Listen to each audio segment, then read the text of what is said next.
उठो मुअर्रख लिखते जाओ, मैं सुनाता हूँ। लिखो कि जब तक हम अमेरिका के गुलाम रहे, इमरान खान पर एतमाद था। जब उसने कहा कि अमेरिका के गुलाम नहीं हैं, तो अदम एतमाद हो गया। लिखो कि उसके कुछ साथी भी उसे सिर्फ पैसों के लिए छोड़ गए, हालांकि उसने तो पूरी दुनिया में इस्लाम और पाकिस्तान का नाम ऊंचा किया था। लिखो कि उसके लोटे साथियों से जब पूछा गया कि कप्तान का साथ छोड़ने पर क्या दोबारा आपको अवाम वोट देगी, तो उन्होंने कहा कि ये अवाम तो 2-3 दिन में सब कुछ भूल जाती है।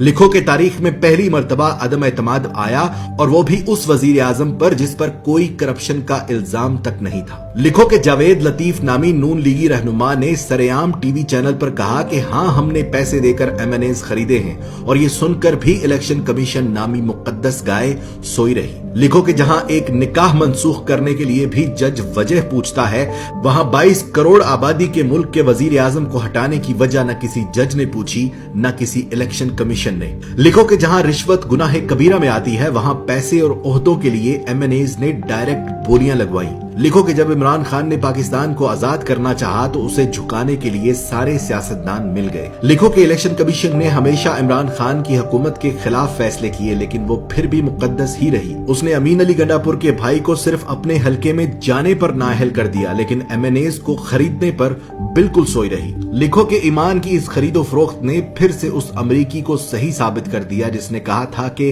पाकिस्तानी पैसे के लिए अपनी मां तक बेच देते हैं। लिखो कि जब बगैर किसी कसूर के असेंबली में तमाशा लगाया गया, तो अज खुद नोटिस लेने वाले भी तमाशाई बने। लिखो कि पेट से सोचने वालों ने अमेरिका और मगरबी ममालिक के गुलाम सियासतदानों का साथ दिया। लिखो कि वो मर्द मुजाहिद ये जानते हुए भी हक पर खड़ा रहा कि पैसे में बड़ी ताकत होती है। लिखो कि इस्लाम का नाम लेकर सियासत करने वालों ने उस शख्स की मुखालफत की जिसने सारी दुनिया में अपने नबी पाक सल्लल्लाहु अलैहि वसल्लम और इस्लाम पर लगे इल्जामात को गलत साबित किया। लिखो कि हम जहालत के उस समुद्र में रहते हैं कि जहां से हमें कोई नहीं निकाल सकता। लिखो कि महंगी गैरत कबूल नहीं थी, इसलिए सस्ती बेगैरती का इंतखाब हुआ। लिखो कि पाकिस्तान में ऐसा वक्त भी आया कि अगर ये कौम चाहती तो अपने लीडर का साथ देकर उसे गुलामी से निकाल सकती थी, मगर झूठे और मक्कार दज्जाली सियासतदानों ने उनकी आंखों पर जहालत की ऐसी पट्टी बांधी कि पेट की दलदल में औंधे मुंह गिर पड़े। गुलाम थे, गुलाम रह गए।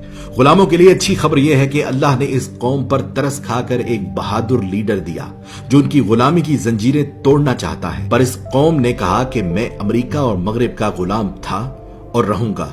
मैं गुलाम इब्ने गुलाम इब्ने गुलाम इब्ने गुलाम। वक्त ने साबित किया कि बर्रे सगीर की ये मिट्टी बड़ी बेवफा है। ये अपने जगाने वालों को खुद मार देती है। जैसे बंगालियों ने मार दिया मुजीबुर रहमान को, पाकिस्तानियों ने मार दिया लियाकत अली को, और गांधी को मार दिया हिंदुओं ने। इसी तरह इमरान खान जो पाकिस्तान को पांव पर खड़ा करना चाहता है, इंसाफ का निजाम कायम करना चाहता है, गरीब और अमीर को एक जैसी जिंदगी देना चाहता है, उसकी जिंदगी में भी कुछ ऐसा ही मोड़ है। देखना सिर्फ ये है कि क्या हमने तारीख से कुछ सीखा, क्या हमने अल्लाह पर भरोसा करना शुरू किया, या आज भी हमारा भरोसा अमेरिका और यूरोप पर है। मेरी दुआ उसके लिए जो हक पर है, मेरी दुआ उसके लिए जो पाकिस्तान का सोचता है, मेरी दुआ सिर्फ उसके लिए जिसका ईमान सिर्फ और सिर्फ अल्लाह पर है। पाकिस्तान